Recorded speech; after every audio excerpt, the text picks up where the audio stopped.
મિત્રો, police force Gandhinagar દ્વારા એક પરિપત્ર જાહેર કરવામાં આવ્યું છે અને એમાં એવું જણાવવામાં આવ્યું છે કે જે પણ સરકારી કર્મચારી હોય છે, જેટલા પણ ગવર્મેન્ટ અધિકારીઓ છે, તેઓ શું તો કે એક જવાબદાર નાગરિક તરીકેની ઓળખ ધરાવે છે અને બીજા નાગરિકો માટે રોલ મોડલ સાબિત થાય તેવી તેમની પાસે શું તો કે અપેક્ષાઓ રાખવામાં આવે છે.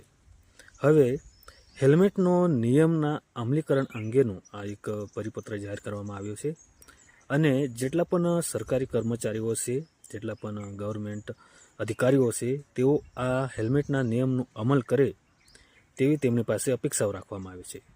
કારણ કે જેટલા પણ જે રોડ અકસ્માતો થાય છે, તો એને રોકવા માટેની આ એક શું તો કે પહેલ કહી શકાય. પરંતુ માત્ર સરકારી અધિકારી કે સરકારી કર્મચારીઓના જ રોડ અકસ્માત નથી થતા, બરાબર? સામાન્ય નાગરિક બધાના જ રોડ અકસ્માતો થાય છે. તો માત્ર સરકારી કે ગવર્મેન્ટ અધિકારીઓ જ નહીં, પરંતુ તમામ નાગરિકોએ આ હેલ્મેટના નિયમનું પાલન કરવું જરૂરી છે. તો બધા જ આપણે હેલ્મેટના નિયમનું પાલન કરશું અને ગાડી ચલાવતી વખતે શું તો કે હેલ્મેટ જરૂર પહેરશું, બરાબર? ધન્યવાદ.